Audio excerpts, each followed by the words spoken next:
Hello, friends. Welcome back to Bool Boys Pod, episode 34. We are back after a 1 week hiatus. Decided to take a week off after doing the double duty of True Detective and the Sports Pods. Little battery recharging session, but we are back. This week, we have Sebastian's power rankings. He's going to do a European football review, top 10 most interesting storylines of the season. Then we go to Game of the Week, which was a 2-for-1 special. There was 2 primetime games on ESPN and ABC. We're going to talk about Lakers Nuggets and Warriors Celtics. Then finally, of course, we move into Bool or Bust and top 5. Song of the Week is Brian's top 5 Sebastian's. But before that, we were going to do a little tongue-in-cheek fast food item draft, where we draft each of our favorite fast food items. I heard it on a podcast I like, so we're going to copy it and see how it goes. So that's new this week. So hope you enjoy it. Let's get into it. All right, so for this week's edition of Power Rankings, I'm going to go a little bit unorthodox, and I'm just going to do a highlighting of 10 of the most intriguing title races in European football as we start to approach, I guess you would call it the run-in, as they do across the pond in numerous different leagues. So I'm going to start with 2 honorable mentions, and that's the first one is the Danish Superliga. It's a 3-team race between Mij Thailand. I should learn how to say their name. I always see their name and I just never learned, but it's MIDTJYLAAND, Brøndby and FC Copenhagen, who are looking for a three-peat. And I just kind of find Copenhagen boring, so I hope one of the other two win that. Then the second one I'm going to highlight in honorable mentions is the Bulgarian Parva Liga. Cherno More are looking for their first title since 1937-38, and to break up the Ludogorets streak of 12 straight titles, which has run from 2011-12 to 2022-23. So pretty insane streak of dominance that would kind of be nice to see broken up. And then we'll get to starting with number 10, Liga Portugal. Sporting are looking for their first title since 2021. Benfica are a point behind them, and Porto are lurking at 52 points.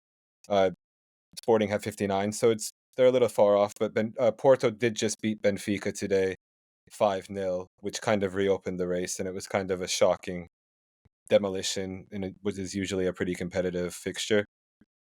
Number 9 is the Turkish Super League. It's just a 2-team race. It's Fenerbahce versus Galatasaray, but that's always kind of fun when you have 2 of the big Turkish clubs in a very heated race. I think they're separated by 2 points right now. Number 8 is kind of a personal choice, but it's the Spanish third tier, Primera Federación, and it's mainly just because frequent Bill Simmons guest Bob Vogaris' project Castellón are looking to secure promotion to Liga 2, and they're at top of the table right now and started to open up a little bit of a gap over second place UD Ibiza. So would like to see Bob have some success. He's a good guest on Bill, and it's just fun following the journey along on Twitter with him. Number 7 is the English League 2, and it's for a similar reason. Can Wrexham achieve a second consecutive promotion and make it to League 1? Ryan Reynolds and I always forget this guy's name, the dude from Always Sunny in Philadelphia. Their project Wrexham, they've had a decent amount of success, and it would be pretty impressive for them to achieve 2 consecutive promotions.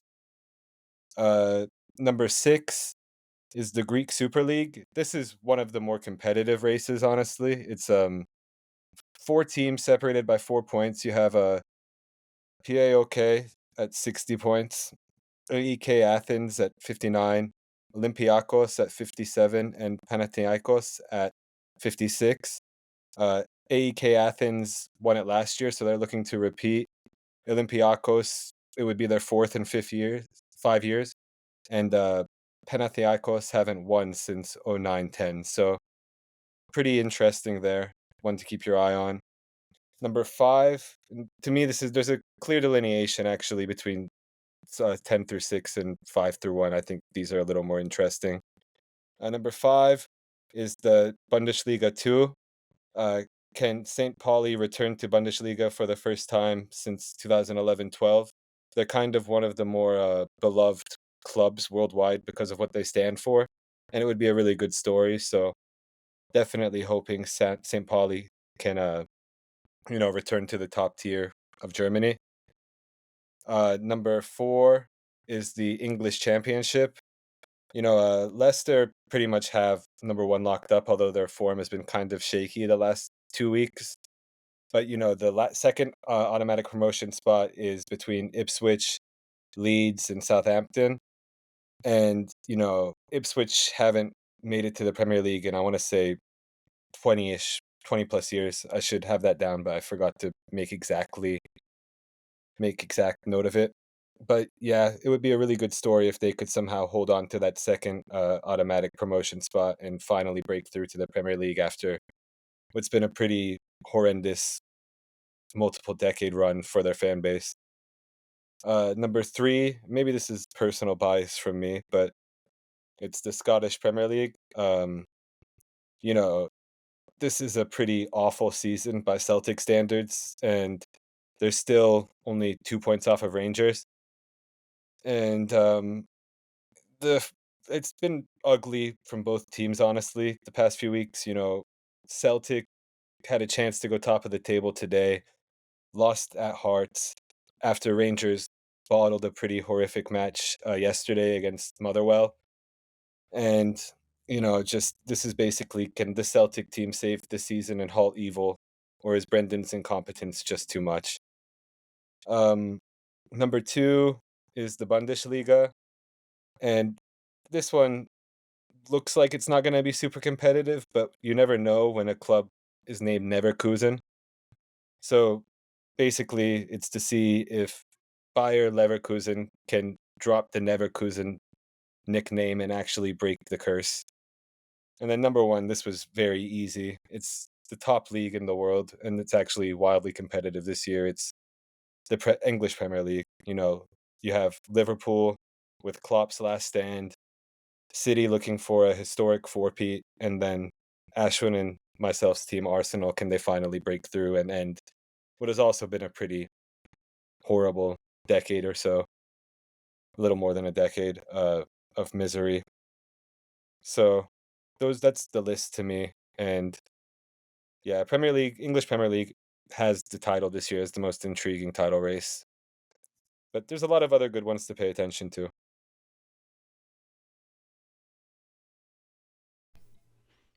Nice list. So, yeah, it's 2 decades, bro. Can't let it forget. Yeah, It's I know, been I know. 20 years for As I said Arsenal. it, as I Yeah, said it, as I said it, I was like, yeah, it has actually been exactly 20 years. This is, exactly. Yeah, it's almost yeah, like clockwork, but it's been rough. Those for sure. That's on my radar too. One of your other points will come up when Bool or bust for me, and then I knew about Wrexham, but I did not know about Haralbob Vulgaris's yeah. team, It's the other celebrity Castellion. Yeah, project, yeah. Castillon. I Yeah, but he's a numbers guy. I expect him to like. To be honest, we all know how mismanaged the teams are in Spain, and I feel like if you have a somewhat smart guy at the helm, you should be able to get. He probably bought it for pennies on the dollar, and it's going to be worth millions of dollars when they get to the La Liga. So good investment by him. Yeah. I'm not the biggest fan of his, but he's definitely a bright guy. You can't deny it. And then, yeah, very interesting. English league. Last point I had was when I was hearing about uh, like the English Championship and like all those teams' names, it always boggles my mind when you go back and look at that like championship, how many of those teams were in the Premier League at one point, and like how they go back and forth and back and forth. Southampton, Leicester, Norwich. There's so many like Swansea, Stoke, all these teams that we know as like memes or like the cold nights game at Stoke or something like just now no longer applies because they're in this championship. So it's crazy how they go. There should be like a 30 for 30 on relegation and like the teams that there's go up and down. Yeah. actually a really good like video on YouTube by HTI Sevens, that channel I think I highlighted in one of our Mm. YouTube or one of our pods, where it talks about how being in the Premier League just for like a couple seasons is a huge advantage when you go back to down to the championship because of the revenue share you've received from the Premier League. And it's why it kind of becomes monotonous in the way you're saying, where it's just the same clubs going up and down. And that's why, like, I really do hope Luton stay up because it really changes the fortune of your club for the future if you're able to. And I know it's not looking promising, but it just is nice to have a break in the monotony. It's why I was happy Luton got promoted. It would be great if Ipswich were able to break through, and no offense to Leeds or Southampton, but maybe they stay down for another year. That would be nice, but yeah, it's Southampton more was a big interesting one when you too. get new Like clubs. it's true, but Oh, then they I had that always have run. like these fond memories of like Drew's goal versus Norwich and like us playing really good against these bottom tier teams because it's easy to cut them up, and then you're like, oh, not gonna have that again. Again, I guess it recycles. That's the thing. It's the nature of the recycling is just so strange to me. But yeah, maybe I'll take a look at that documentary. Yeah, it's Anything pretty else on good your because no, that's about it. Like I said, a lot of the more interesting title races are kind of in the lower tiers, but I don't know. It's those are kind of where you see a lot of more random results, and it's more fun to follow, honestly. true? And then, but on the other side, like for the people like me, there's uh Champions League is back, and it's like things are really turning up. So for someone who wants to watch casually, you can get a lot out of the next couple months in soccer. It's an interesting time for sure. A lot of things Yeah. moving. So yeah, thanks for that, Sebastian. It was very informative. All right, let's take it to the next segment.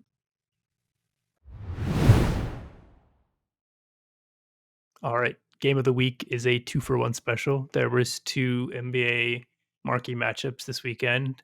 Lakers Nugs, Warriors Celtics on the ABC and ESPN primetime slots. So we're going to talk about those. First, after playing them tough for the entire game, once again the Warriors come out at the end in the last fourth quarter through sheer like will of execution and shot making, crazy shot making. And once again, Lakers fans are just like stunned by how we cannot beat this team. Anything you wanted to say Nuggets, about Nuggets. You this? mean? You said Warriors. You mean Nuggets, right? Yes. What did I say? You said Warriors. Warriors. Oh, Warriors. I'm sorry. I'm sorry. Yeah. Lakers Nugs. Sorry. Yeah. Yeah, Anything I on mean, Lakers Nugs? I thought it was a pretty good game. We especially because we've been hot. It seems we're on like 5 game winning streak or something along those lines. And I had mentioned it seems like we finally have a decent looking record. We're about 5 games over 500. And even though I don't think we'll actually make it to grabbing sixth, while I was looking at the standings, I was like, if things go wrong here and there for other teams, then the Lakers can maybe crack at it. But I realistically don't think it's going to happen. And we're going to aim for 7 and 8. But we've been playing very well. Of course, LeBron had that super sick game at the Clippers that I was only really able to catch the end of. But then, so we've been playing good overall, and we were up by X amount at the half. And I think the very fact that it seems like we were really running our ones and twos, and like you mentioned, just as the game goes on, they get within two, and then they tie it. And I literally thought in my head, once they tied, it's like okay, it's pretty much over because you're basically going to have to continue to stop the perfect execution of the Nuggets for another full quarter. And once you get to the end, I just think that they're just gonna almost beat you in a war of attrition of execution. Like who's gonna be better executing over a period of time. And for me, also, it was when Jokic hit that crazy one leg, Sombor shuffle over AD for the bank. It just feels like after the bubble where there was, of course, a lot of talk of AD dominates Jokic, essentially, it just seems like ever since then, we just can't get over this team, and they're just a better team than us right now. But I'm still have a pretty positive outlook for the Lakers in the next stretch of games for us to solidify at least maybe the 7th or 8th seed Tough rather schedule than coming up floundering though. around. Tough Yeah. Yeah, schedule. that is true. We've been Um, playing well though. you Yeah. know, Seebs.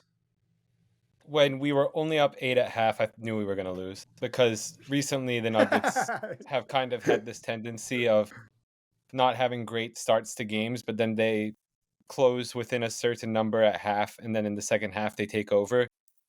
And I just had a really bad feeling because it felt like their first half, like until late in the second, wasn't really great. and we felt like we were playing a really great game in the first half.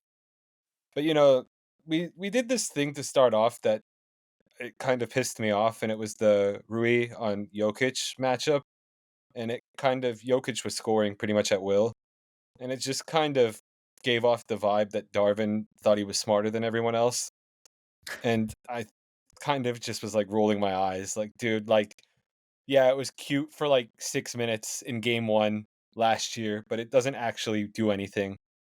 Like, I get you're trying to What if have it's 80, desperation? What if it's but it was the desperation, first dude? quarter. It was the first quarter, and you got off of it very quickly. That's Uh, true.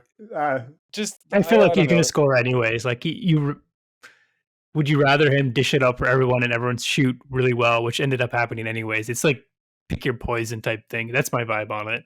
Like you can tire out AD and get nothing from him on offense, and so save him a little bit and put a player who's going to get scored on anyways. Because it's not like we see AD get sunned pretty hard by Jokic anyways. It's going to happen. I don't know. Also need to tire Well, out Jokic as well, though. yeah, you do, and also, I mean, AD was and ended up being pretty tired at the end of the game because of the fact that he did have to go guard Jokic. Like, it is kind of a losing battle for the Lakers with the personnel they currently have. Um, because you do need AD to score, but he's also by far your best interior defender. It's Yeah, just a really bad matchup for the Lakers. And like I just didn't have a good feeling because I actually do think you don't want Jokic to get into a scoring flow early in the game and minimize it as much as possible. And by putting Rui on him, you did allow him to get into a scoring flow and get his touch going. And then, I mean, he was 16 to 25 for 35 points. That's pretty monstrous. 35, 10, and 7. Yeah, Yeah, And credit to, let's say, people like MPJ who basically went perfect. He did go he perfect, was didn't he? perfect. yeah. Yes. From the They field. make so And many shots against us, man. yeah, yeah. And if that's gonna happen, MPJ just looking money from not even just three, but mid range. It looks like people can't even get a hand up. It's gonna be tough to beat him. And that's essentially, like you mentioned, the poison. Really, not much you can do there if they're making buckets like that. I mean, on the flip side, you look at our players, you get basically 40 points and 17 assists from our starting backcourt. You would take that pretty much every game, wouldn't you? From AR and D'Lo. And then you would take 10 for 15 for Rui Hachimura every day of the week. It's not Yeah, like, I mean, but our players played pretty well. Like our starting five played pretty well, except for the exception of AD's offense, I guess. But it's not like we have the much to draw from. The well is pretty the dry. the issue also, yeah, the bench got outscored single-handedly by Justin Holiday, which isn't Yeah, a great there you go. thing. Like, you Yeah. can't have your entire bench get outscored by one single player. Um, and actually, their second leading bench scorer had more points than any of our bench players, also. So, yeah, that was never going to I, be great. yeah, I We're tapped unfortunately out, feel like man. it's one of those situations Yeah. that they're just better. Honestly, Yeah, yeah, exactly, Brian. hard Exactly. to, it's hard to, like you said, we played pretty well and kind of kept it decently close till the end, but they're going for their back to back essentially. And it seems like they're coasting, to be completely honest. I Like agree. they're still a Uh, very good team, obviously, but and they struggle in games, but it doesn't feel as though it's still to bring out the trite statement. It does still feel like they have another level to hit once the playoffs I start. And actually think they're starting to hit that level because they're now undefeated out of the All-Star break, and they do seem to be exerting their will when they're yeah, when they attempt to to. start entering the True. playoffs No. Yeah, essentially. Yeah, it can't be denied they've been coasting for the first half though. Like I agree I with think it's that for sure. purposeful. Yeah. Yeah, and now maybe the switch is turned on and I mean Yeah. Jokic and Murray almost played 40 minutes, like 39 and 38. So they're definitely like turning it on now for sure. Well, So Jokic sent a text like right after All-Star break to all of the team basically saying like now is the time to lock in. So like yeah, I think it's like a directive. Like Yeah, when your leader is telling it's you a like directive. lock in, yeah, like this is the time now. It kind of feels like it. I mean, we haven't even talked about who we talked about MPJ, but like Aaron Gordon every single game from It's the really last good. like few weeks is just his energy is so crazy. Like he didn't necessarily make the best decisions all the time yesterday, but I don't know. I would want that guy on my team like any day of the week. He's He's big turning as hell, into dude. Make yeah. some He's big so three, and maybe a big it three. Yeah, Yeah, yeah, I was yeah. He's shocked big by as he's a that. big ass dude. Yeah. And knuckleball in, but yeah. that like late game alley oop play that they have where it's just Jokic like lures you in and then AG's just like sitting on the baseline and nobody guards him and he just goes in for an easy lob. It's just like that's so backbreaking, man. Like, what are you supposed to do there? Like, you're devoting all this attention to Jokic, and now Aaron Gordon's just rim running free. I feel like they're the sneaky. I mean, not even sneaky, but you don't hear much about them in the media. Maybe because they were coasting in the first half, and maybe we'll start seeing more of that. Oh God, the Nuggets are just dominating everyone going into the playoffs. But so much attention on other teams. I mean, Celtics being one, if that's a segue. Um, No, yeah, Brian. That's OKC sick. You know, like there's so many fun. Timberwolves are sick. There's so many exciting teams to talk about, but the Nuggets are right there, and there's a chance they do just spring up and start crushing everybody once the playoffs start. that's I a think it's perfect just segue, though. So go ahead, sorry. Sebastian. Finish this thought. Yeah, No, go. I just think it's. I think you didn't hear a lot of about them because they're like a known quantity. People know how good they are.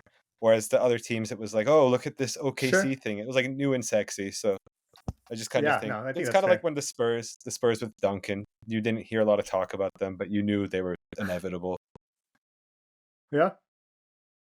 No, that Brian had a perfect segue into my like. I had two questions after watching the Lakers Nuggets games, and one was basically how we've just discussed that the Nuggets are definitely taking the first half of the season and looking at it a long view as a marathon, and now not overexerting themselves till now.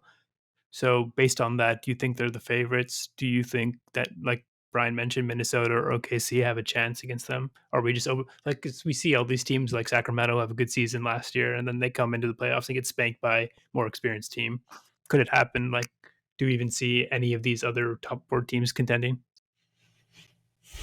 I Mm, personally think that the Nuggets are the favorite for me. I in a game in a series against the Nuggets, I could see some of these teams taking to six. I until proven otherwise, I can't see the Thunder or something. While they're a fun team, they're just I think too young, and the Nuggets are just experienced. So I do see them coming out of the West definitely. yeah, Granted, I think. Minnesota is a good matchup, right, Sebastian? Yeah, I mean that's what technically has been said, and like yeah, last year they had a way to play them pretty well, but still only went 5. And like, if there was going to be a team to beat them, you would think it would be composed like the way that the Wolves are. But I think that their main player, as much as I love Ant, there needs to be a little bit of growth with the late game decision making, and I think that can kill you against the Nuggets. And then we know how Carl gets in the playoffs sometimes. Like, I've grown to like him a lot this season, and I'm curious if he's turned a new leaf, and maybe in the playoffs we'll see that. But until proven otherwise, I think we have to have our doubts. And it just going back to OKC, I think they're too light in the ass, honestly. Like, they're too small right now. As Jokic said, Chet has to get For sure. fatter. And I don't know Yeah. what you do with Aaron Gordon if you're the Thunder. Like, those two dudes are bigger than anybody you have, basically. It is a big ass lineup. Jokic, Yeah, Gordon, MPJ. That's huge, dude. yeah. It's like three I dudes, mean, 6'9", 6'10" plus, and they're For all sure. pretty versatile. It's like, that's tough to deal with. 100%. Jamal's pretty big for the position, too. Sure. Yeah. Yeah, And 6'4", 6'5". KCP is a feisty defender. Like they're yeah. a good defensive team when they want to be for sure. And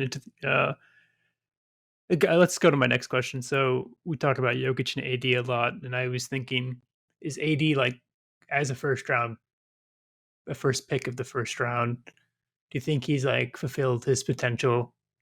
Do you think that AAU is like done him well in the fact that he is as skilled as like an AAU product can be, in my opinion. Like he could have done everything, but still doesn't have like the game knowledge and reads the game like a Luka or a Jokic that they just get from a different method of upbringing in basketball. So like AD is a prospect. Let's talk about him. Did he fulfill his potential firstly? it's hard to say no because he made the top 75 list and he's had a lot of amazing years. He has a ring, but I would still say he hasn't lived completely up to it because his trajectory was pretty crazy. I mean, I want to say Wemby like in terms Ah, dude, of I was like even thinking that too. Wemby's faster, obviously, but like kind of a young, small, skinny defender, um, pretty skilled, and having that continue on. There was always a time when people would say, "Oh, AD would be the most dominant player in the NBA and nobody could stop him." And while he had many years of being really, really good, I don't think there was ever AD is a consensus best player in the league year. And I think his potential was that he would be that for a very long time, let's say. No MVP, no Finals MVP. I don't think he's won a Defensive Player of the Year, right? That's also like something you would expect him to win. He has not won that. Yeah, I'm not Besides the sure. ring, like he plays really well and he's been injured a lot. There's a lot of that. What do you think, Sebastian? Yeah, I hate to say no because yeah, I think he's been phenomenal. But like Brian said, he was kind of talked about in the same way we talked about Wemby. And as we're taping this, I just looked up and Wemby did a behind the back step back three and switched it, which was disgusting. So like that is a different level, honestly. God damn it, man, dude. God Yeah. damn Yeah, it, dude. freezing cold takes, dry guy. But yeah, like I think you do have to say, I guess, not fully because he was supposed to be this like once in a life. He is a once in a lifetime talent. It's I don't know. The injuries derailed him, I guess. Being drafted to New Orleans didn't help. Like if the guy's drafted to the Knicks, the media cycle's different, and then like, oh, now we have one of the greatest defensive players ever playing on the biggest market team, and everybody Yeah, has a little different injuries. perception. Yeah.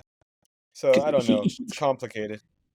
he was a prospect like since LeBron, he was the best prospect. You could say Zion was in there Probably. before before Wemby, but it was him. He was the next in like you said, generational talent with generational athletic gifts. And it seems like yeah, a lot of his time was wasted in New Orleans, his prime years, his true prime years, even though he was younger. And now we got like this kind of lesser version who we love because of what he did for us, but he's clearly a number two on a winning team. He's not a number one on a winning team. And considering how much hype he had, how much how much expectation he came in the league with, it's kind of hard to say that he fulfilled it. Is that fair? I think that's Yeah, fair. maybe it was everybody else's fault though.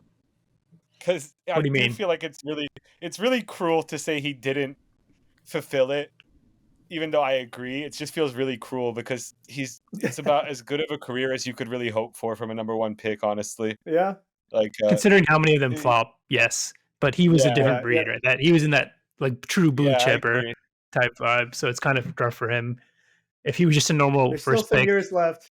yeah, You never know. There's and still it's years left. yeah, he second prime maybe. There's also like this thing about like players who make themselves and didn't weren't given those expectations like a Kobe or I mean lesser Kobe, but like maybe like Steph, people who didn't think they would be this good and they come out of the four A and like they announce themselves on the stage. And there's people who from the time they were in high school to the time they were in college to the time they were in the draft, they were expected to be 1A. And so it's like a different set of expectations that came with AD. That's tough for him, I think. For sure. What do you think about AAU? Do you think we're seeing the limitations of AAU ball?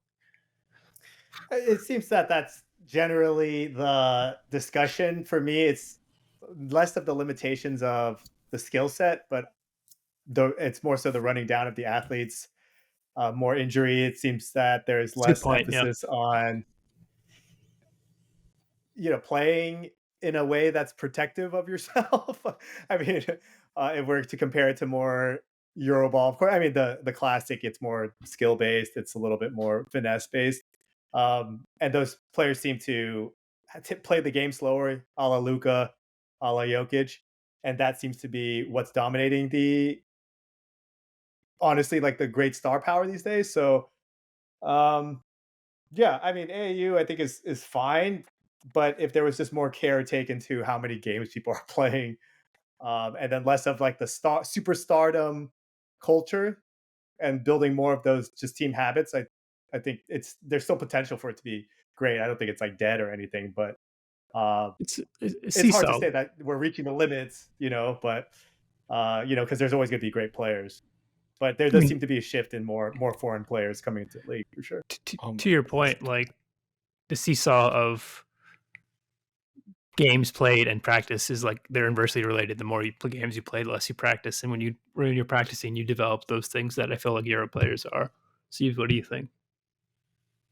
Um, I just looked up again and he hit another one, this time right over Miles Turner, a step back in and out Okay. dribble. And it's just like it's just like ridiculous what's happening. Yeah, But and when he yeah, steals so 80 under too, like he's doing what 80 He's does, like times Euro AD, Euro 1.5. Yeah, yeah, Euro AD. Is that what he's become? Euro yeah, AD, dude. it is but 4 inches strange. taller. Yeah, It's strange that we're having the AAU discussion because yeah, I mean I kind of have you're hearing this discussion a lot about like how they do it in European academies where it's not focused on winning and losing, it's all development initially, which I think is a healthy way to look at things. But I think I don't know.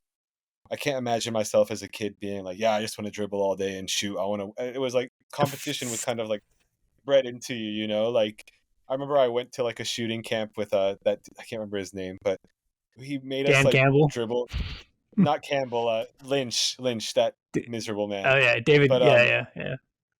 so like it was called shooting camp, and like the first 2 days we didn't shoot at all on a hoop, and I remember being like irate, and like parents were complaining to him, and I feel like looking back, I guess that's like how you're supposed to do it, but I feel like Not culturally, full days, bro. He's yeah, making a especially statement. when you call it Maybe a shooting couple camp, drills, but not yeah, not not days, dude. don't bill it as shooting camp, I guess, is the moral of that story. But yeah, you That's billed it as hilarious. shooting camp, and we didn't shoot on like the Monday and Tuesday. And then Wednesday, we finally got to shoot, and it was like not at the actual hoop. It was in one of those like I don't know what you call them. They're like the big devices where you shoot in it and it comes back to you, but it's Oh, not an Yeah, sure, actual sure, hoop. sure. Yeah, yeah, Yeah, yeah. yeah, sure. But yeah. So I feel like they might be doing a lot more stuff like that in Europe, and the kids are just like more bought in because it's a whole lifestyle once they go to like academy. That's like where they're living. Is Are we saying this is not an indictment on AAU? It's an indictment on American culture, dude. I'm not saying it's an indictment Then at all. I'm not saying I'm there's not saying you are. I'm saying are we? Like, is that the question, dude? You it have to be a might star. Fuck your teammates, dude. That's what that it could AAU be. is, dude. It could be. Um it's really interesting the different approaches. Like I'm not sure there's a right or wrong way because we're talking about like three dudes who are generational talents, and I guess maybe there's more. Like Shengun, I guess, is not maybe generational, but he's gonna be very good and have a place in this league at the top. yeah, for But sure. there's a lot more European players who come here and are role players. And Yeah, it's sure. the American players like still kind of are stars. I mean, I It don't know might that be a there's a right or problem of wrong answer. it might be a problem of just like more supply of players coming from the US than from Could be Europe as well. too at the Could be as moment. I well. feel Yeah. like something that happens, and this is gonna sound horrible, but I just feel like it's the whole pipeline that's flawed. I like the Sure. I academy don't think that's a system horrible more. thing to say. I Like I don't don't. think I that's a agree. I horrible feel thing to like it's say. better, it's better when kids go away to an academy where it's their sports academy, their schooling's done there, and it's not like I have to go through regular high school, I have to go through regular college. I feel like that's the problem. I agree. Basketball I wish academies would for be NBA awesome. academies. I feel like it's the next step for That'd the be NBA. awesome. Honestly, yeah. Yeah, So I'm hoping that yeah. Like Adam I Silver has would the send balls my to put kid it in. away to Barcelona. Yeah, No, but send your also kid overseas if you want your kid to be good at basketball. it Goodbye, evens the level. child. It evens the playing field because if you're some talent who was in OKC's academy and you have some sort of sentimental like attachment to the club, you'll stay longer if you're a superstar talent. Like there's that part of it as well. Like you have ability to it gives the ability to these other teams to pick gems out of the rough and develop them themselves and get a claim to them early. So like it helps everyone. And then And let's not like pretend that these guys are doing any real schooling when they get to their 1 year of college, anyways. Like ballet classes and like, or you know what I'm talking about. So like, what's the ruse for? Let's move quickly. I just have one question on Celtics Warriors, the other game. Um, it seems like it was bad. Let's just be frank about it. But are we seeing the I end stopped of watching after a little bit. after half basically? Yeah. Are we seeing the end of the Warriors dynasty? Was 2022 an aberration? Do you think it's done now? Because Clay I do. Clay Eh, is if Clay's moved to the bench, he's not gonna get the money he wants. Is he gonna stay on a lesser deal if he can only be a bench player and a streaky shooter? What's gonna happen with that dynamic? Because obviously Steph's 35, and I think and getting older. Dre's also getting older. Like, is it just that well hated Warriors run in our group? Is it just over now? Can we say goodbye to it? I think so. I mean, I'll just go a little bit first, but I do think this iteration of it, yes, Clay is washed. I have him on fantasy. I think he ruined my season legitimately, and I think the combo of, let's say, Draymond and Steph is still pretty effective, but just what it's going up against in terms of other teams, it just doesn't seem to be enough firepower. And occasionally you'll have the one Clay game that will it might show flashes, but he just can't string together a bunch of games like that anymore. So I feel as though this iteration of it is done. I see a world where, I don't know, Steph gets another star, Kuminga develops more, things come together, and somehow they make another. I can't say title run because this is all abstract and just off the top of my head, but I do see a world where Steph is still competing at a high level in conjunction with, somehow they bring in some miraculous trade for a big star, and Clay and Draymond not necessarily being a part of uh, They're that pretty future. capped out though. I'm fairly Yeah, sure, sure that I looked last. It's not like they have tons of cap room, even if Clay leaves. So it's gonna be tough for them. That's why I bring it up. Like, for Seebs, sure. anything on this really quickly? yeah, see. 2022, I will always think was an aberration because I don't think the team was very good. Um, but I could see them winning a playoff series this year against the right matchup.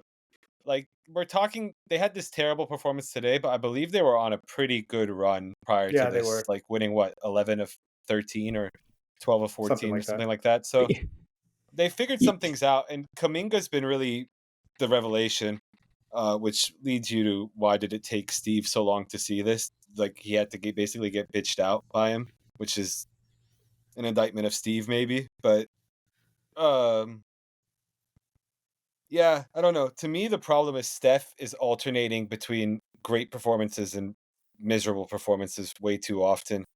And I think that's the age starting to show with him. I don't think you can Right. depend on Clay very much, but Steph is the problem where I don't know. I think a lot of people underestimate the physical toll that this career has had on his body. Like that amount of running he does is ungodly. And when you get to 35, like the body does start to break down when you're putting that much on it.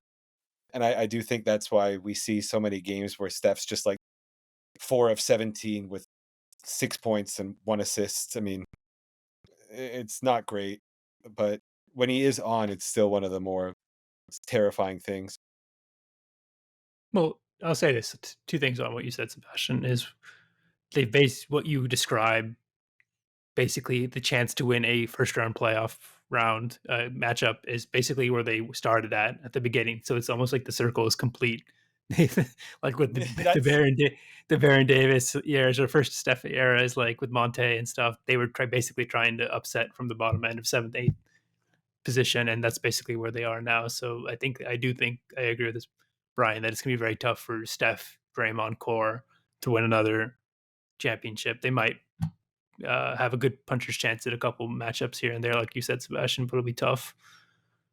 And then to Steph's thing, like it's also tougher when like it was all eyes are always on him, but now the fact that no eyes are on Clay or like lesser eyes are on Draymond, it makes it even tougher for him. So it's like he is this like sun type figure, and everyone on the defensive end just like navigates or like props the entire defensive shift towards him, and it's just tough for him. So if he was on a better team, I think he would look a lot better. But because he's on a shit team, it looks pretty bad on occasion. So I still think he has at least 2-3 years left in him. Oh, for Just sure. shooting well. I like at least what I'm saying, like pop off potential. All right, yeah, go ahead. Finish the Just, last thought. I think it was last Sunday on the Russillo and Bill return pod. They talked about, do you think you can see Podziemski as a future like all-star? And I thought that was kind of crazy because I love Podziemski, but to me, That's too much. I feel It's too much. I feel like this is what Podziemski is going to be for his whole career. Like he's which very is much. good. Which is good. It's Like very the good. TJ McConnell type. It's Yeah. a Kuzma. It's a Kuzma like trajectory where he came into the league. He was a little older, and he never really got much better because he already had that fully developed skill set. And I think that's what people sometimes forget when you're looking at like a 19-year-old who was drafted versus like a 21 or 22-year-old being drafted. Good point. Like, That's a good point. yeah, I think he's Yeah. gonna have a good Yeah. career, though. He is a Me good too. player. he's a great player for what he is. Yeah. Yeah. Yeah, just sad for the Warriors. All right, that's it for the game of the weeks. We'll come back next week. I'm pretty sure it'll be Liverpool City. Brian, sorry to let you know. So right. But It's a good one. yeah, it's a Kinda good one. has to be, yeah. Kind of has to be. So yeah, let's move on. All right, trying something different right now. On one of the pods I follow, Brilliantly Dumb, they talked about this. I thought it was a good idea. So basically, it's a fast food draft of your favorite fast food items. We'll do a snake draft between me, Brian, and Sebastian. So we'll probably go like 1, 2, 3, 3, 2, 1 in that order. We're gonna go to our best 7, and it's basically any main dish or entree. We'll try to avoid sides. Is that fair? Sure. Who wants to go Sure. first? Can I go? Yeah, let Brian Alright. go first. You want second or third, Sebastian? I'll go second, I guess. Okay, I got the 2 picks at the back end. That's fair. Okay, Yeah. Rob, whenever you're ready. Okay. For my first pick, I select the double from In-N-Out. Big bust, Brian. Big bust. I mean, You don't even like it as much as me, dude. it doesn't matter. I still like it. In-N-Out is one of my favorite fast foods for sure. It's goated. Value for value and for taste. The double is a great number 1 pick for my team. It's a It wasn't California on my pick, board. but Wasn't on my I board. don't on think your you're allowed to board. get it, dude. I don't think you're I'm allowed not an to. In-N-Out person. Fair enough. I honestly thought you guys wouldn't like it because I know Sebastian's not a big fan of In-N-Out, and I know okay. like when I think of In-N-Out, like I think of like I don't think of Brian ever wanting to go. I don't think of Brian's ever asked to go to In-N-Out. It's always me asking Brian. So Well, because when I'm Yeah, going to this like is- dinner and bro. stuff, I'm like, Yeah. no, I'm just Yeah. trying to hit fast food. Ashwin's Okay, fine. infuriated. that was my first pick by far, for sure. I'm sorry, bro. Sorry, dude. It's my fault. I don't know why I asked, but Sorry, okay. man. All right, So- Sebastian, to you. I'm gonna do this because I know I Oh, feel like this yeah. is on Ashwin's list at some point. I'm gonna just take it off the board early, and I'm gonna go with the cheesy gordita crunch. It was on my list, Yeah. so fuck you. But it's not my pick, so it's fine. I get 2 picks too now, so you Yeah, guys yeah. can be fun. So I will go with the Crunchwrap Supreme. Should have gone with that over Oh, massive Yeah, fuck you. steal, dude, massive steal. That was my number And- 2. That's keep your own crazy. list, by the way. I'm only keeping my list, so make sure you have your list like written down or something. We'll review it at the end. So I got the Yeah, yeah. Crunchwrap, and I got Chick-fil-A tenders. it. Interesting. Okay. So back to me. Yeah. Oh, disaster. Crunchwrap was gonna be my next pick, but it's fine. Yeah, same. You fucked up. So I'll Good. go with the. This is kind of a safe pick. I'll just go with the Chick-fil-A standard sandwich. Do I have to say deluxe? Because I do sometimes get the deluxe, but I feel like deluxe and the- original should be different. do you? 'Cause it's All right, fine, a man. different style. Deluxe. Because Yeah, I like so- that bacon okay. occasionally. Yeah, okay, then that's fine because it has Yeah. lettuce and tomatoes as opposed to the plain sandwich. Well, I It's get it different. with I bites. get it with no tomatoes though, because I'm not a fan of tomatoes on sandwiches. Same. Me too, Sebastian. Well done. Yeah, it makes the bread Well done, soggy. brother. Yeah, exactly. Yes, someone who understands.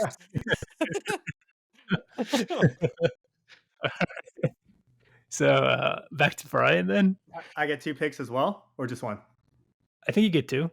You get Okay. 2, I believe. So Yeah. for my next pick, I think it might just be me that loves this sandwich this much. But for the number 3 pick, I have the sausage McMuffin breakfast sandwich from McDonald's. Nice. Probably a nostalgia pick, but yeah, they used to have breakfast all day in some McDonald's. I feel like I can't find it anymore because I've actually tried to go and They I've been stopped. craving it.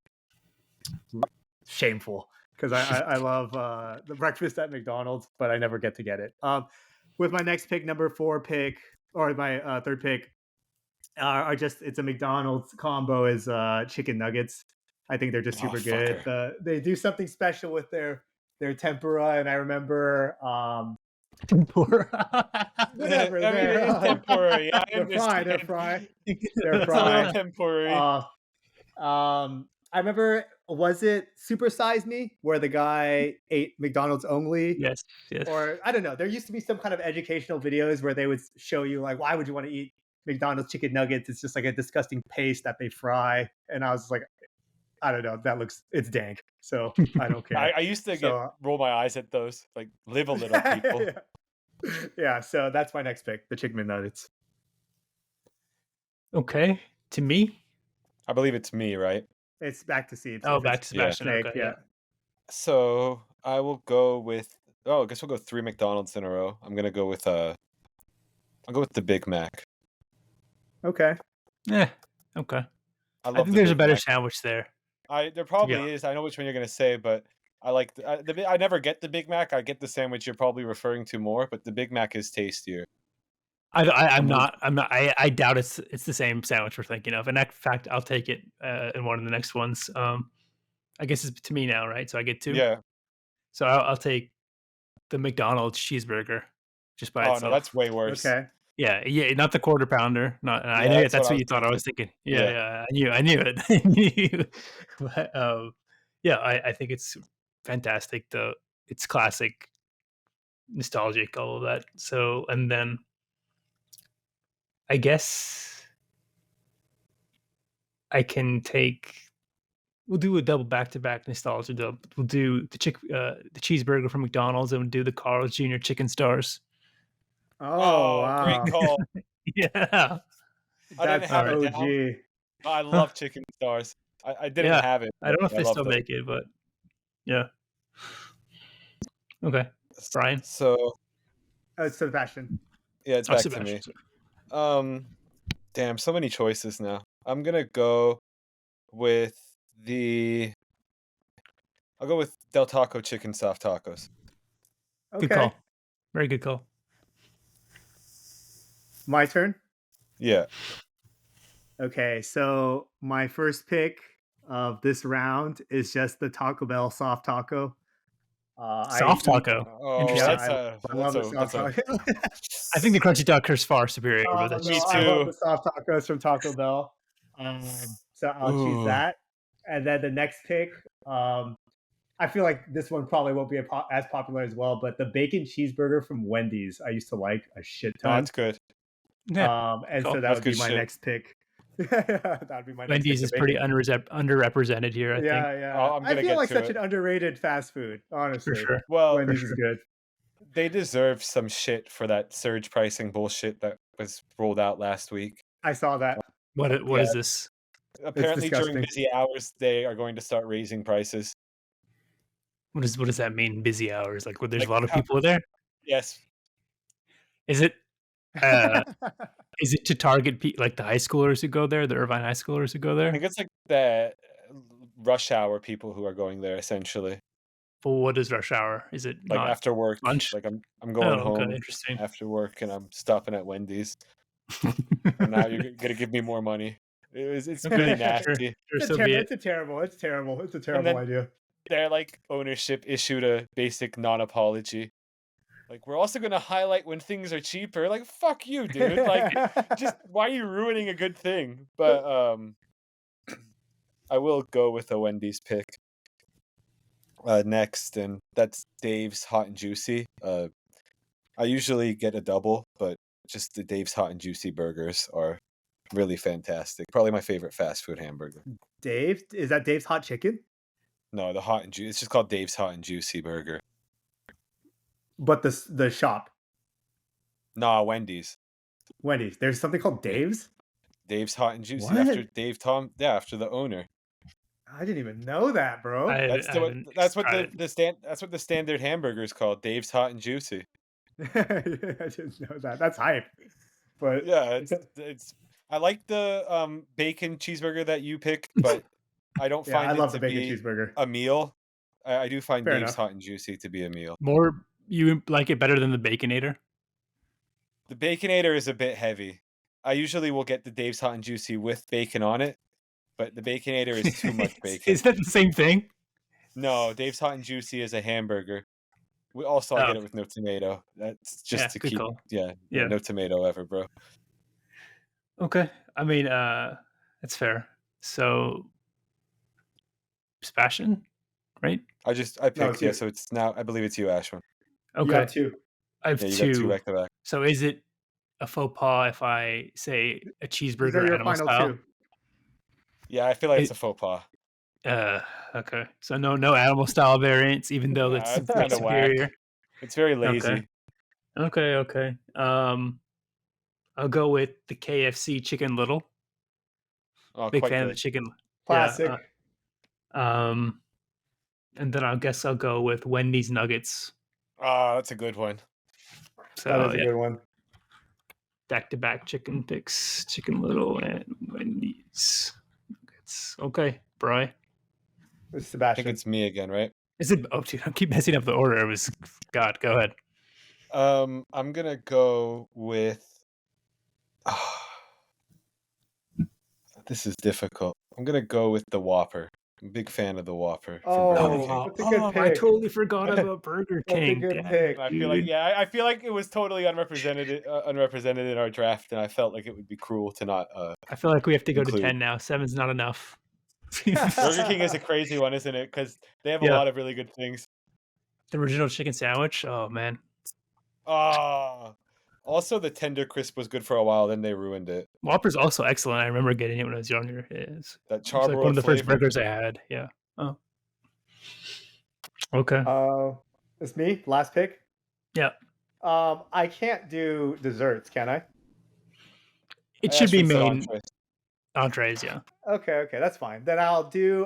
Then that the opens Shack- up a whole can of worms for me. You Yeah, don't want to yeah, get yeah, into, yeah, Brian. yeah. If So you're honest. I'll do the Shake Shack burger. I like it a lot. It's pretty good. I don't know about Shake Shack either. I wouldn't consider that a fast food item. I think it's kind of fast Really? food, but it is Well, complicated. while we were doing this, I was saying, like, can I pick stuff from other restaurants that I would do takeout from? It takeout is different than fast food. Fast food has to have a Fair. drive-through. Oh, that's fair. Man.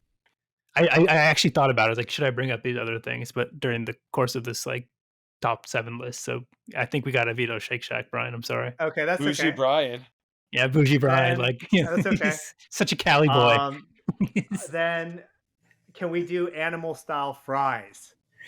That counts. That's not an entree. That's a side. That's not an That entree. counts. That's a That side. count- Really? Is that a side? Yeah, man. There's no For a nutritional lot of value people. that makes Dude. a animal style fries a meal. Can't do Shake Shack. Can't do animal style fries. Pretty prohibitive out here. I gotta say, dude. Fries are not a prohibitive. meal. What kind of shit? I is would. that? I don't know, Brian. They're very. It's pretty clear. Then I'm more I'll have offended to by do. that. Then I'll have to do the chicken tenders from Carl's Jr. That's a good call. Those I did like a lot. Yeah. Yeah, good call. So, is it back to What's me your- for the final pick? That was my last pick. I have one Yeah, pick so- more, Sebastian. I believe it's me in the middle, right? Okay, yeah. Yeah. So okay, that's fine. Go ahead. So I'm going with another underrepresented restaurant, and I'm going with Arby's chicken tenders. So, I've shouted them out before in private, and I feel like they don't get enough love. To me, they're the best. They get a lot of fast food. hate. On the contrary, like they get Chicken a lot of hate. tenders? No, just Arby's? Arby's in general. People hate Yeah, but Arby's. people don't understand. They're not savvy veterans of the Arby's game. I haven't eaten Arby's more than They're 5 seasoned times. Probably. fantastically, the Arby's chicken tenders, and they have great dipping Probably fries sauces. are really good. Also very good. But like I was just thinking, like, what are the other fast food places? We just hit the generic ones. Is there any like, would you say Culver's or Whataburger or Sonic or anything? Like we didn't hit Miguel's. those. Miguel's. I don't know. It's because it's trash. I'm sorry, man. I It's hate it. not very good. I It's agree. it's like some of the blandest food, even for me, that I've had. The only good thing they have are enchiladas. Okay, okay, but even the sauce, if the sauce is not good, I feel like it's No, very yeah. low tier. So anything else thinking about? Like, would you Sonic consider is the pizza? only other one. There I has didn't to eat be too more much fat. Sonic either. Just for dessert, anyways. KFC is one we mentioned. Five Guys. Popeyes. No, We fucked up and didn't include Popeyes, which Popeyes. no will come back Popeyes. on Yeah. me. Okay. Okay. I have a couple options here. Like I mentioned, the Burger King original chicken sandwich, or I think I might go with a Taco Bell item. Would you consider Nachos Bel Grande a meal? Guess, man. Dude, if you Kind get of nachos kind of Bel falls Grande into and I don't animal get style animal fries, style yeah. fries, It kind of falls into Really? animal style Okay. fries, insane, yeah. dude. Okay. That's I kind of insane, agree. dude. How could You Yeah, say there like I there couldn't get the there's animal there's style there's and I couldn't get nachos, how, Brian. We're equal outs on dude. this. It's Well, animal every style fries is different than like animal style burger. It's like I think you that's know. I think these are nachos Bel if you are nachos Bel Grande the value menu item. no, it's not. But I like the value one better. Man, The triple layer fuck nachos were out of fire. here. I had them. I Fuck would actually out of have here that with instead, that. but it was a side, so I said If no. there's So I'll get if there's the full meal one. It's fine. It's fine. You don't have to get it. I think SMH. yeah. Yeah, to be see, fair to Brian. Brian. Okay, Brian's fine. That's okay. fine. Okay, then I go Burger King original chicken sandwich. That's a solid BK. pick. Yeah, That is a a good one. lot more chicken items than I thought on this, honestly, because Brian took my main beef one, which was the double double. So fuck you for that. But yeah, Now that we finished, one that I left off that I wasn't sure would count are the Jack in the Box tacos. Because I feel like they're Jack in the also Box is not their a meal. place we missed up. Yeah, They're not a meal, I feel like. That was an era, dude, yeah, where I'd What? get a lot of those. yeah, right by your house. Yeah, I'd get a lot of those tacos, even though they were like so low quality. I was like, whatever, these are dank, dude. Dude, it was always like, I'm going to Jack in the Box, I have this meal, but why don't I just add 2 tacos? Exactly. was- They were exactly. $1, right? Weren't they Yeah. $1 for 2 tacos, dude? It was a disastrous thing. You're adding like 400 or 500 calories to your meal just 'cause Yeah. it's 99 cents. 100%, dude. it's Dang. fried in oil, and then it's like this beef mixture. It's just Yeah, for excellent, sure. excellent. They're one Yeah. of the only fast food items I still crave sometimes, which I don't know why, but I'm just like, damn, I wish I could have some tacos Are they right now. still even like in circulation? They're in Yeah, Orange but they're County. not- they're like almost $2, I believe now. I don't think they're 99 cents anymore. Okay. Yeah. But I was just saying, like our key Jack in the Box got closed down, and I don't really see it except for like in Santa Ana or Tustin. Nowhere else really there's around. one near the 5 South on Sand Canyon, I believe. On Burt Road, I believe, is what it's the street actually. Sand Canyon. Oh, yeah, you're right. I know what it is. Yeah. I picked up from there when I was doing Postmates. Yep, you're right. I used to go Even there. still, that's quite kind of far frequently. away to go. I wouldn't. When I would have like work to do late at night, I would drive there because it's 24 hours, and it was not. A good to know. That is good to know. Yeah. Yeah. Okay. Let's do a recap. We all filled out at 7. Yeah. Oh, I think I might have actually missed one, bro. Or do you have? Is it your last pick? I think it was supposed to be 2, yeah, but I was just gonna do the Wendy's chicken sandwich. So I don't think you guys were gonna choose that. Nah, So I'll that's choose that as that's my fine. last Yeah, one. that's a good sandwich though. I like the double stack from there. I'm a big fan of the double stack. Is that on the value menu one? It's the one that used to be. It used to be the $5 biggie bag? Yeah. And I think the last time I got it was $8. So there's Nice. inflation. Yeah, there is inflation. So, okay, let's Brian pick yours. Oh, you did. So let's do a recap. I'll do mine. So I have Crunchwrap, Chick-fil-A tenders, cheeseburger from McDonald's, the OG cheeseburger, chicken stars from Carl's Jr., chicken littles from KFC, Wendy's nuggets, and then BK original chicken sandwich. So five chicken items. I didn't really think about it, but I guess now when I read it out loud, it is kind of whack. I should have had more beef representation here. Brian? Okay, I'll go. I had the double double, the sausage Son McMuffin, of a bitch. chicken nuggets, the bacon cheeseburger, the soft taco, and then the Wendy's chicken sandwich. So All solid right. list overall.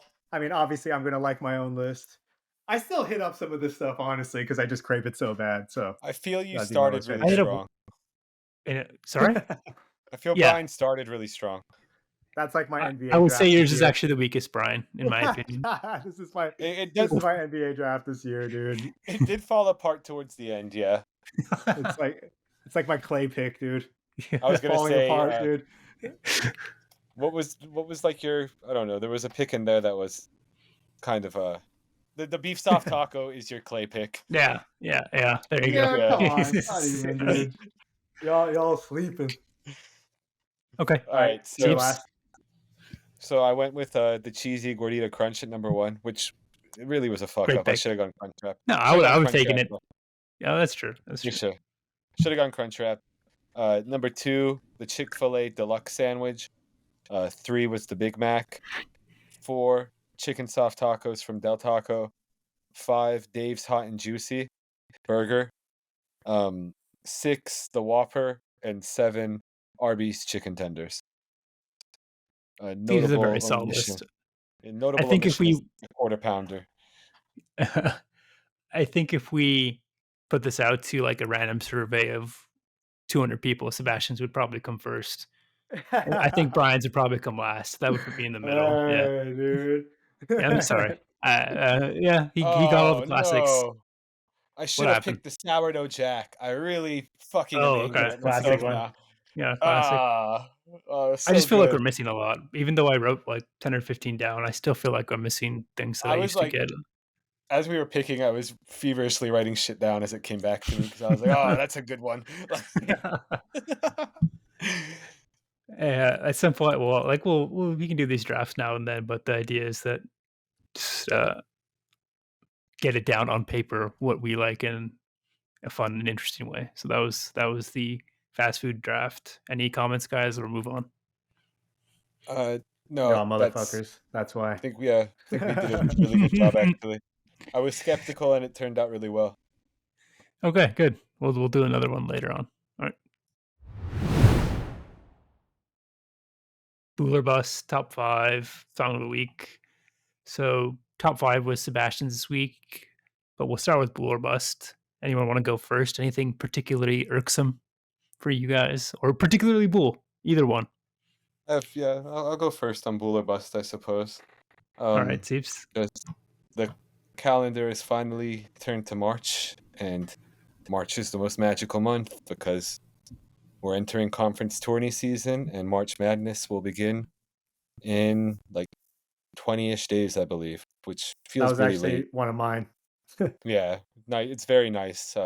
Yeah. We can finally. Everybody will start caring about college basketball, which on one hand I like, and one hand irks me because you get a lot of bad takes, but it's fine. It's better than not caring. And then the second Bool is just For All Mankind. I've really been a fan of this show. As I started watching it, it's much better than I anticipated, and I would recommend it to everybody. Shout out Theo Iyer, right? He's in 2 episodes. Yeah, good for Oh, him. very nice. Yeah, I enjoyed seeing him a lot actually. Because I actually, I didn't recognize him at first glance, and then the voice is actually what made me be like, "Oh shit, wait, that's Theo." Lol. So yeah, it was pretty hype. What For does some he reason, play? What does he play? He's like in the control room. He like works for NASA. He's like a technician of some sorts on a mission. It's pretty fun. That's hype. Theo's on the Theo's like a rise. Yeah, freelance. I saw some pics Um, on Instagram of him like at the SAG Awards or something, just I getting did see super that as well. bougie. Yeah, very nice. Good to Nice good for outfit. him. You were Uh, saying something, Sebastian? yeah, and then my other bust is just, or my one bust is Dr. Phil being allowed to do a book tour when he's like an absolute monster. Recently listened to an episode of Behind the Bastards, which is a great podcast about Dr. Phil. And the guy is just a really terrible human being, honestly, on many different instances that I don't think a lot of people know about. And he's like the scum of the earth, and he's just going around being allowed to do these book tours when he's ruined lives. And then by association, I've dubbed Oprah the Bust Queen for birthing him and other very horrible figures in our Like Dr. society. Oz. Dr. Oz, John of God, the Brazilian dude. And then there's others, but yeah, she's generally just a monster. And feels like people have started to recognize that she's a piece of shit, but it's too late. She's made too much money. Is this gurgling? Oprah's a piece of shit? Is this Yeah, it starting seems to to be bubble like up? it's pretty well accepted by most people who are like under 40 that Oprah's, or maybe even 50, that Oprah's a wild piece of shit. She sponsors some pretty shitty people. I can see it. I mean, I can see it. Not a good person. Yeah. What a 180. Yeah, you either die or you live long enough to become the villain. Yeah. True She became that. a billionaire. The money changes Yeah, you, dude. Exactly. And those are my bulls or busts. Cool. Sure. I can go next. Sure, Brian. Yeah. So for my Bulls, one of mine was actually just that it's March. I just think it's always. I don't really watch that much college basketball, to be completely honest, but of course, during March is the time I will. And every year without fail, it's always fun to watch. There's never a disappointing March Madness here. It's almost impossible, I feel like, for there to be disappointing March Madness almost. Other Bull, of course, predictably, Final Fantasy VII Rebirth. It's so dank. It's like I've been waiting for this game for a while, and it's basically exceeded all of my wildest expectations. It's just really good. Great graphics, great story. It's fun to play. It's like half open world-ish, half of the regular story. And with the open world stuff, they actually make it pretty fun that you want to do it. So it's not just aimless exploring. For any Final Fantasy VII specifically fan out there, it's a must play, to definitely say. And then for my bust, it's just like potholes and or random roadkill in the road, just because I've been having to do the drive up and down a little bit from LA to here. And the other day, I was just driving home on the freeway, and it felt like I just hit something, and I was super sketched out. And then I'm pretty sure it ended up just being roadkill or a pothole or something, just because it's like super sketch. But got my car checked, everything's fine. So it sounded like something fell off my car. You know what I mean? So I was just like, for sure. like, and like I'm the first to admit, like I haven't kept up with like repairs for my car for a fucking while. You know what I mean? But everything's good now. Everything's good now. Like everything's fully fine now. But then this happened after all of like I had done all these repairs. So I was like sketched out, like, dude, is shit just falling off my car? But they checked it and everything, and it seems fine. So that's a bust. But I digress. I'll end there. I mean, you're driving a lot now. You wanted to be safe. That's fair. Yeah, for sure. Yeah. Okay, to me. Your turn, Mr. Nath. Yes, sir. So I have two busts, I suppose. A continuation bust and then one bull, as Seebs mentioned earlier. So the busts are returning things not through Prime. So I've gotten really spoiled. Just like you don't even have to pack shit. You don't even have to you don't have to have all the things there. You just literally put it in the box, go to Amazon Fresh, drop something off, and they'll take it and pack it for you and take care of everything. And so I bought those. I mentioned to Brian, I bought those Sennheiser headphones to replace these that are kind of falling apart. I didn't like that they were like not closed back. They were open back, so they're letting a lot of like air and sound in, so I could hear my keyboard like clicking all the time. So I was like, I want something that cancels out the noise. So I wanted to return it, and then I found out I'd actually bought it from a third party seller, and then they had this big thing where I had to like go to UPS and have the right box and have everything like packed in the right order, and then maybe then they would process my return and then give me the money back. Whereas I went to Amazon Fresh, I thought I bought a ribeye steak and it was I thought it was bad, so I threw it away, and I just went on the line and said this was it looked bad to me, and they refunded me within like 20 minutes. Didn't even have to return anything. It's like the difference between Amazon returns and third party returns is the big bust, and I think that it shows how dank of a company's been built at Amazon and how like monolithic they are and what they do. Second bust is tipping culture for takeout. I've been complaining about this in group chat, but it's happened again. So just for reference, I've been trying not to tip for takeouts because it's just like getting too much expense wise. It's like you take out something, it's like 20 25 bucks for a singular meal at the low end, and then I go pick it up. I'm not even using a delivery service or anything. I don't feel like that's ever something you would tip for, and I just been shamed into doing it. So like I wanted to make a stand, and basically every time I've done that since then, I've something's been wrong with my order, and I feel like there's a conspiracy about. So just for reference, Luna Grill forgot my tzatziki. I ordered an extra tzatziki. The stand forgot my barbecue sauce Why and my is ranch for my tenders. Like, how can you have tenders why with no is barbecue sauce keeping and the ranch? receipt, dude? Yeah. And then So, Tokyo Table forgot my miso soup. So I'm just um, saying something's been off there. Like I feel like it's a grand conspiracy amongst takeout people that if you like don't get a tip on a takeout order, we're gonna fuck it up somehow. are you doing I'm wise to it. are you doing this pickup through DoorDash? Takeout? No, Like pickup. I'm picking it up. Oh, How are you calling Yes. interesting. it in?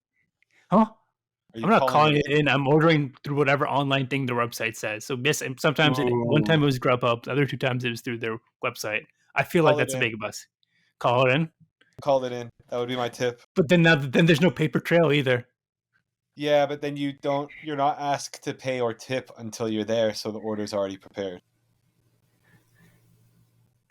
Do they like? I Oh, feel like sometimes I have to pay online, pay on the phone before I buy. I don't believe so for pickup food. Interesting. Okay, but yeah, then you can't have everything, Sebastian. You can't do it at the ease of your keyboard. You have to call someone and I interact with a agree. human. I agree with you, but recently I called in order to Dore, the Korean restaurant, Yeah, and I do. it actually was oh. like far better than actually ordering through DoorDash because they gave me all the side dishes, extra side dishes without having to pay anything extra. Whereas if you go on DoorDash, sometimes they don't even give you enough, and you do have to pay for them. And I was wildly Interesting. impressed. I will So try now, it. But I yeah, it's feel like time to for go back in time and call orders in. are we just getting to the boomer age, dude? Is that what's happening? But yeah, Maybe. I agree with you. Yeah. Maybe I'll try it next time and see. But it's been like market the 3 times I've gotten takeout and done this. Every single time there's something wrong with the order. I don't know what to say. I'll Uh, add a bust to yours just about Mediterranean restaurants. Give me enough fucking sauce. Like, stop I agree. dicking Yeah. around with the sauce. Like, I like your food, but it's often a bit dry. Just give us enough fucking sauce. Stop charging extra.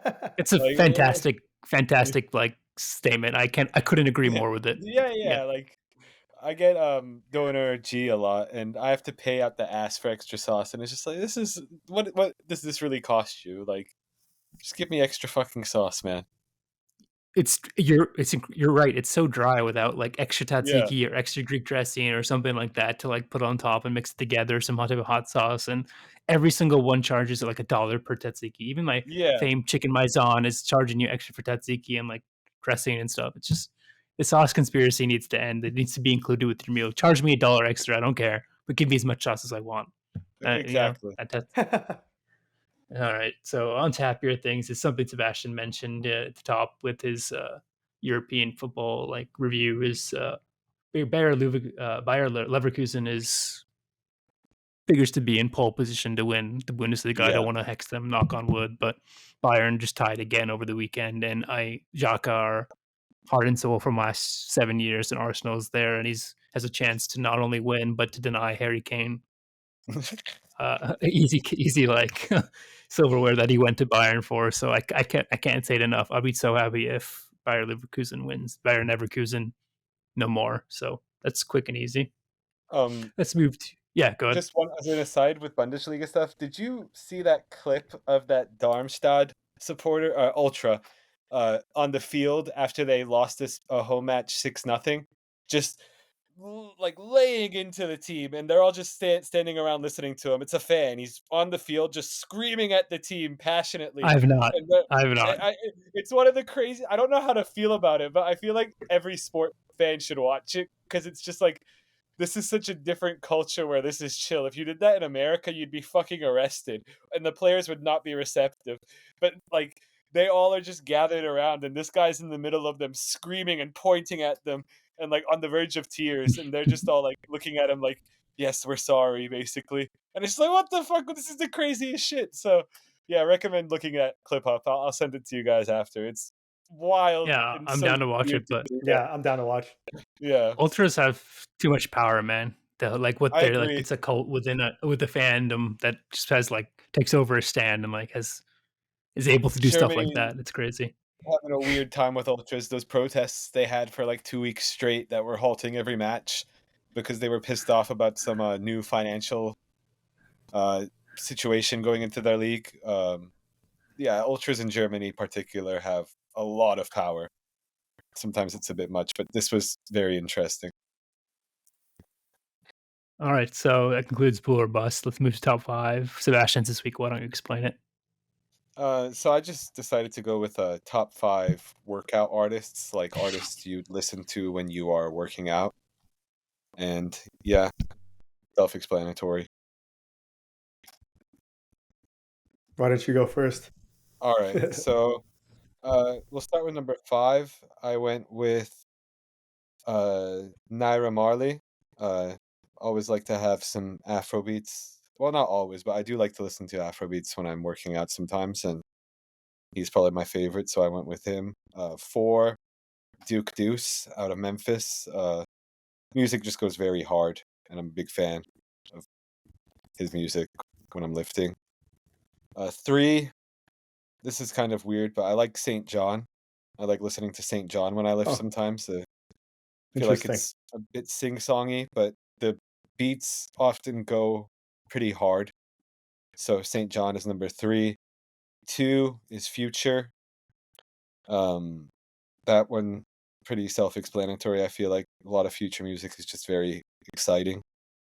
And number 1, I don't listen to him as much anymore, but he's by far the GOAT of workout music to me, and that's Young Jeezy. Uh, pretty much every album he's released has songs you can lift to. And sometimes I do go back to it, and I'm just like, yeah, this is peak lifting music. So, honorable mentions, I have a couple. Actually, I have like 3. Uh, Pop Smoke. I'm a big fan of drill music when I'm lifting. Metallica. I don't necessarily listen to it a lot anymore when I'm lifting, but there was a period where it's all I listened to. And this is a new addition, but I've started to get into hardstyle when I'm lifting, and the DJ I'll highlight is Hard Driver. Hard Driver is quite he goes very hard. There's a few other ones, yeah, but hardstyle with lifting might actually be the new wave, and I'm ashamed that it took me so long to get onto it. It seems pretty Correct. believable, honestly.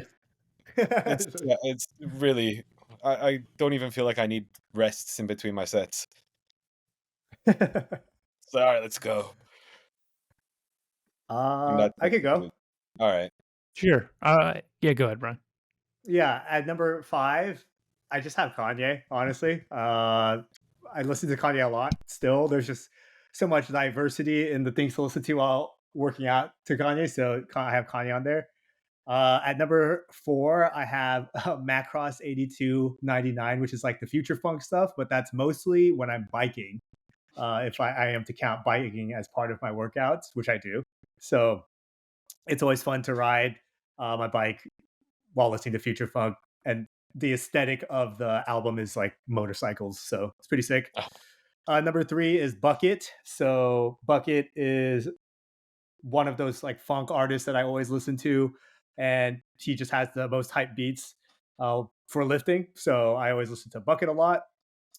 Number 2, I have Lil Wayne. I still maybe these are just kind of relics of things I've listened to a lot over a lot very long period of time. Uh, but still listen to Lil Wayne a lot too.